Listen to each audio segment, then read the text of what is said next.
All right, y'all, nothing crazy today. Just gonna do a little bit of welding. That's it. But the good news is, I finally got my torch. I've had it for a while, just didn't have a good regulator on the oxygen, so I went through a couple. Don't know why I kept blowing diaphragm, so I just got a new one on there, a new regulator, so ready to cut up some steel and make some brackets and kind of brace this thing up a little bit. That's about it.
Watch one episode, then another, then 5 more, and now you're super hungry.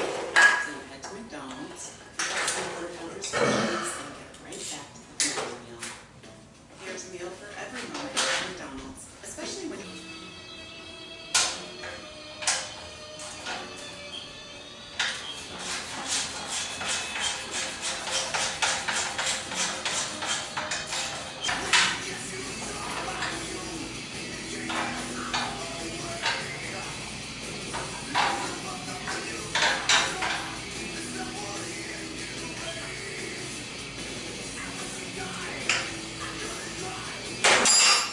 Here's a little look on the way the back cross spring is going to be. Of course, this is what they ran back on the Model Ts and later Model A's. This is a Model T version. I really like the look of it. Wanted to kind of keep that old hot rod look. Okay, so here's a look at where the cross spring is going to sit. Now this, of course, will be inside the trunk of the Model T. So roughly the center of the wheels are going to be where this 4x4 is. We'll build brackets to go on the back of the axle that we have, the GM axle, which will sit on the back. So if you look at how low that's going to be, we'll set that where it's probably sitting on the very back, maybe even the top portion of the rear axle. It's going to give it that really low ride that we want. And then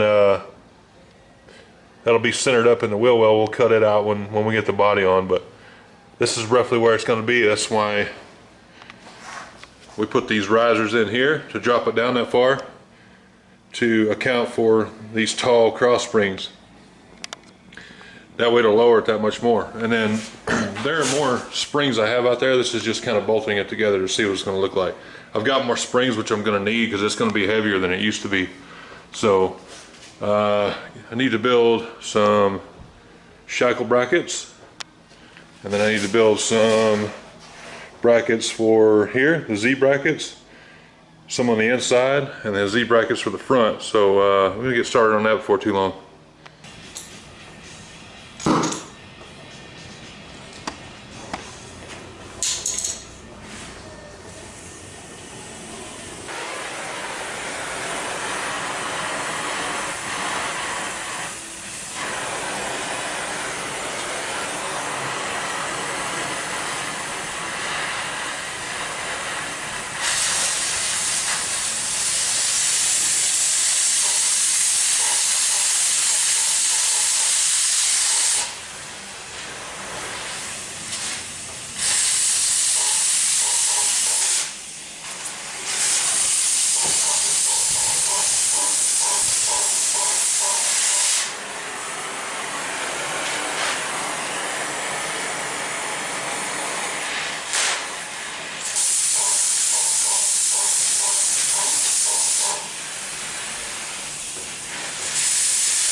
brackets here.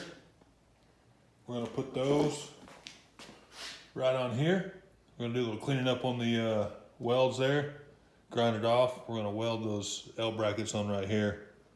And I think that's gonna, I might be able to get a couple more things out of that, but I don't know. But we're gonna go ahead and weld those up.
L bracket on there for bracing.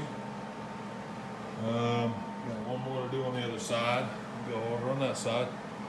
And then we're gonna come in and brace this here with just a piece of flat to match. And then we'll do L brackets down here, just like we did here. That'll brace all this rear end up. And then we're gonna make a new perch because I have to use some different U-bolts. So we're gonna cut this off, make some new, a new perch. And once that perch is on there, where we can bolt these springs in, we're just gonna build a bracket to go across here to brace it. I know that's not safe the way it sits. That's just to see where it was gonna ride. So we'll have bracing across here and everything else when it's all said and done, but we're gonna rebuild this perch. But it gives you a good idea of how a lot of the bracing is gonna look. And then I showed you where the rear cross springs are gonna ride. So overall, it's gonna be pretty cool. So something I wanted to mention on this, you know, I'm cutting off of some old rusty metal. I'm building out of an old rusty Model T chassis that, you know, when people see it, they don't think of a hot rod or a rat rod, and you hear, oh, you gotta do things a certain way and all that stuff. I don't believe in that. I think the imperfections of my cuts and my welds is better because I'm doing it by hand versus buying a bunch of crap that some machine made for somebody. So all the imperfections that this thing have, whether I do it intentionally or not, is better than some store-bought crap. Modification, fabrication, all that is what it's about. It ain't about buying a bunch of crap, putting it together. That's not a budget.